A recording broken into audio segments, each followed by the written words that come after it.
Assalamualaikum warahmatullahi taala wabarakatuh. Saya Herianur SPDI, mahasiswa PPG Universitas Islam Salatiga, mahasiswa batch ketiga tahun 2025 dengan NIM 2703025261. Pada kesempatan kali ini saya akan melaksanakan ujian kinerja materi solat fardu.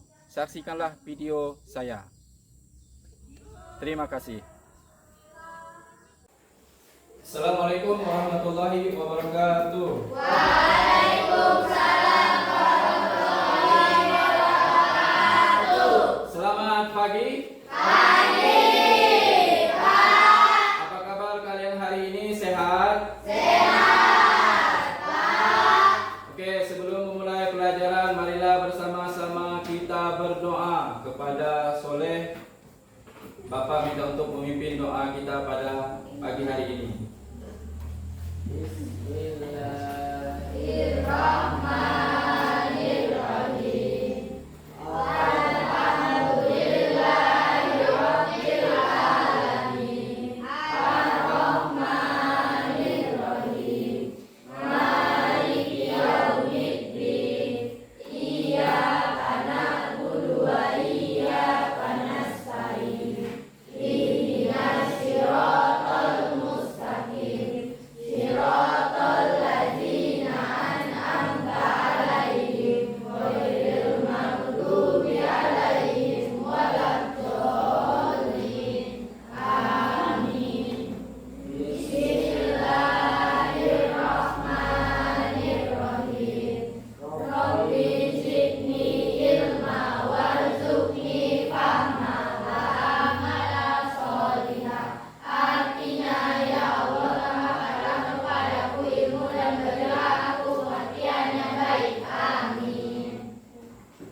Yang pertama Sakila Asnyati.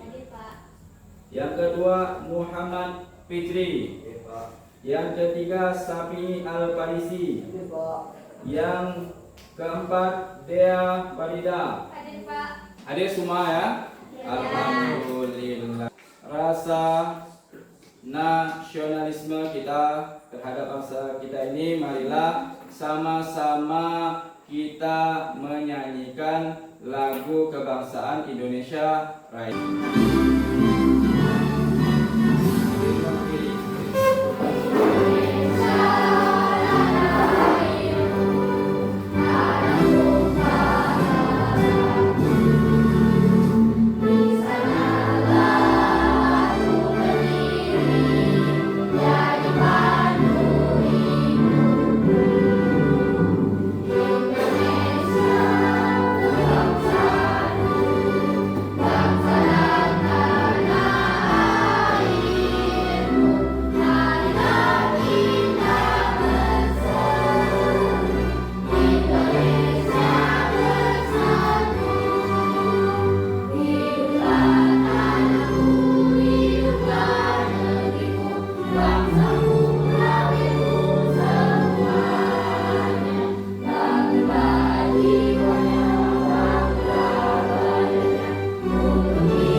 Kemarin kita hanya membahas ada berapa asmaul husna?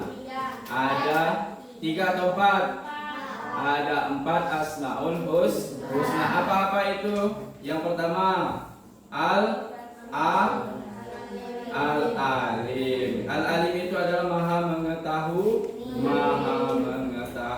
bahwa Allah itu maha mengetahui. Setelah itu apa lagi? Al-Khabir. Al-Khabir itu maha waspada atau maha teliti. Setelah itu apa lagi? Apa itu Asami? Asami maha mendengar. Bahwa pendengaran Allah itu tidak terbatas, ya, tidak terbatas, tidak seperti manusia. Bahkan ucapan di dalam hati kita pasti didengar oleh Allah. Itu Sami. Setelah itu Al-Basir. Al-Basir apa Al-Basir? Maha melihat. Allah itu maha melihat apa yang kita kerjakan, baik tampak maupun tidak tampak. Ya. Selanjutnya yaitu masalah sholat fardu. Ada yang tahu apa itu sholat? Sholat ada yang tahu? Soleh, ada yang tahu Soleh? Sholat itu apa Soleh?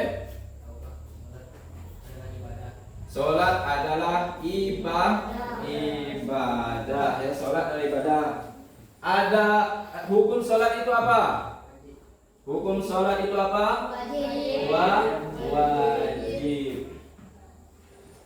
Setelah itu ada berapa kali kita sholat dalam satu hari satu malam? Ada 5 kali. Apa itu? Subuh, zuhur, asar, maghrib, isya. Ada 5 kan? 5. Tujuan pembelajaran kita pada pagi hari ini. Yang pertama, melalui model pembelajaran PBL, siswa dapat di sini kalian harus dapat ini menjelaskan pengertian sholat secara bahasa dan istilah, ya. Jadi di sini kalian dimintanya supaya dapat kalian menjelaskan pengertian sholat secara bahasa dan istilah. Setelah itu kalian dapat menyebutkan syarat sah dan rukun sholat. Setelah itu kalian bisa menjelaskan atau mempraktikkan tata cara pelaksanaan sholat wajib sesuai dengan tuntunan Rasulullah. Ini apa itu sholat? Sholat yang tadi udah kalian sebutkan. Kata kalian sholat adalah ibadah. Nah, ini kita belajar masalah pengertian sholat. Sholat adalah rukun Islam yang kedua setelah sah. Menurut istilah, ya, tadi menurut istilah berarti sholat ini ialah ibadah yang tersusun dari beberapa perkataan, ya, ibadah yang tersusun dari beberapa perkataan dan perbuatan yang dimulai dengan takbiratul ihram. Takbiratul ihram situ yang disudahi dengan salam. Sholat menurut bahasa adalah atau ialah doa. Ini pengertian dari sholat. Setelah itu dalilnya, sesungguhnya, ya, sholat itu adalah kewajiban yang telah ditentukan waktunya atas orang-orang yang beriman, ya. Quran surah An-Nisa itu ayat 103. Ini pengertian sholat. Setelah itu hukum sholat. Hukum sholat dalam Islam adalah fardu ain. Tahu kalian apa itu fardu ain? Wajib. Hukum sholat dalam Islam adalah fardu ain, wajib bagi setiap muslim yang telah mencapai usia balik atau dewasa dan memiliki akal sehat. Ini hukum sholat. Macam-macam sholat wajib. Tadi sudah kalian sebutkan macam-macam ya sholat wajib. Pertama zuhur. Zuhur itu ada 4 rakaat. Setelah itu apalagi asar ada 4 rakaat. Setelah itu maghrib ada 3 rakaat. Setelah itu isya ada 4 rakaat. Subuh ada 2 rakaat. Inilah macam-macam sholat wajib. Hukumnya itu wajib atas diri kita sendiri. Syarat wajib sholat, ya. Di sini ada syarat wajib sholat. Yang pertama, beragama Islam. Ini sudah pasti seseorang yang ingin melakukan sholat itu harus beragama Islam. Ya. Setelah itu suci dari haid dan nifas. Ini bagi perempuan. Ya, ini bagi perempuan. Setelah itu berakal sehat, tidak hilang ingatan. Setelah itu balik. Ada tahu ya balik? Balik itu apa? Sudah dewasa. Telah menerima ajaran Islam. Selanjutnya syarat wajibnya tidak tidur. Tadi syarat wajib. Kalau ada syarat wajib pasti ada syarat sah. Ya, syarat sah sholat. Kalau memang tidak ada mengakui ini, berarti sholat kita tidak sah. Ya. Yang pertama, suci dari hadas. Suci badan, pakaian dan tempat sholat dari najis. Ini yang paling utama, menutup aurat. Setelah itu mengetahui masuknya waktu sholat. Ya.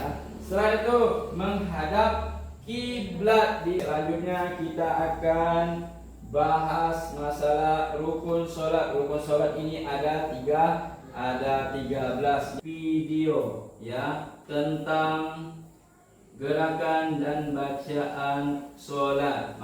Setelah berdiri tegak menghadap kiblat, kita baca Masya Allah, bagus.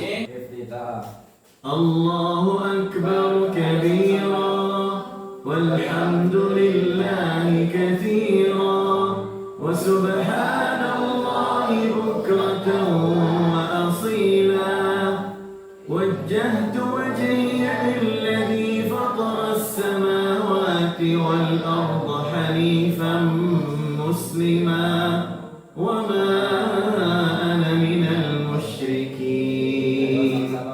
Inna salati wa nusuki wa mahyaya wa mamati lillahi rabbil alamin la syarika lahu wa bidzalika umirtu wa ana minal muslimin.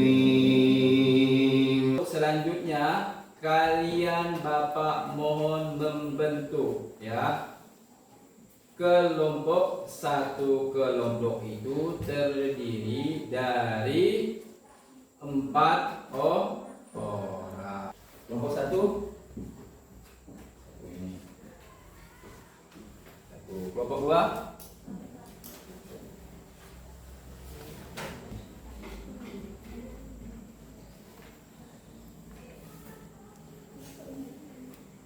silakan tulis di buku.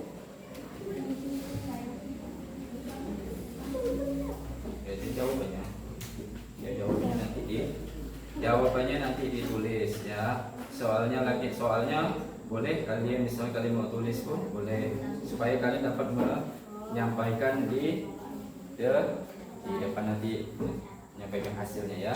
Kelompok pertama untuk menyampaikan hasil diskusinya pada pagi hari ini.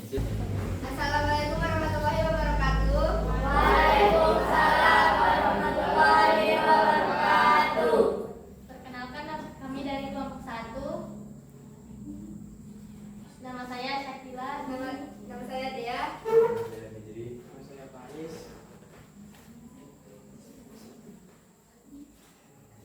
Kami akan mempresentasikan hasil diskusi kami. Jawabannya, sholat Andi tidak sah karena menghadap kiblat merupakan syarat sah sholat. Jika arah melenceng jauh dan dilakukan dengan sengaja atau karena lalai, maka wajib diulang. Namun jika Andi sudah berusaha mencari arah kiblat dan keliru tanpa sengaja, maka sholatnya tetap sah. Ya, itu jawaban dari kasus yang pertama. Setelah itu Satu yang kedua lagi. Siti sedang dalam perjalanan jauh dan tidak sempat berhenti di masjid. Ia sholat di mobil dalam keadaan duduk dan hanya menggunakan isyarat kepala untuk rukuk dan sujud. Apakah sholat Siti sah?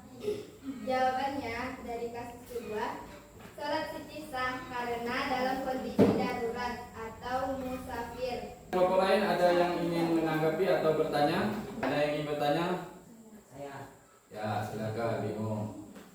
jika seseorang sholat di tempat tertutup, misalnya di gedung atau ruangan tanpa tanda arah kiblat, tetapi arah kiblatnya salah, apakah sholatnya harus diulang seperti kasus Andi? Silakan dijawab. Ya. Apabila ada kasus seperti itu, maka jawabannya sholatnya tetap sah dan tidak perlu diulang. Oke, itu ya. Itu ya Bimo ya. Apabila ada kasus seperti itu, berarti sholatnya tetap sah dan tidak perlu diulang. Ada pertanyaan lagi? Oke. Jadi untuk kelompok 1 ini ya membahas masalah 3 kasus. Yang pertama itu tentang kita dalam berkendara ya, tapi tidak bersolat, itu ada keringanan ya, ada keringanan namanya rukso, keringanan dalam sholat. Setelah itu apa lagi pertanyaannya? Setelah itu Andi terburu-buru sholat tanpa memperhatikan arah kiblat, apakah sah atau tidaknya sholat tersebut? Jawabannya apa tadi? Hah? Apa jawabannya? Terburu-buru arah kiblat setelah sholat, apa tadi jawabannya? Jawabannya tetap sah. Gimana Bimo? Sudah puas? Puasa. Oke, inilah. Ada yang tanya lagi? Kalau memang tidak ada pertanyaan lagi, kita kasih aplaus untuk kelompok pertama. Jadi, sudah Bapak dengar hasil diskusi kalian pada pagi hari. Intinya satu, kalian harus pahami dulu apa itu syarat wajib dan syarat sah dalam sholat, baik itu rukun sholat itu ya. Selanjutnya Bapak akan membagikan tugas mandiri. Tugas mandiri silakan kalian ya. Ini dikumpulkan di minggu depan ya.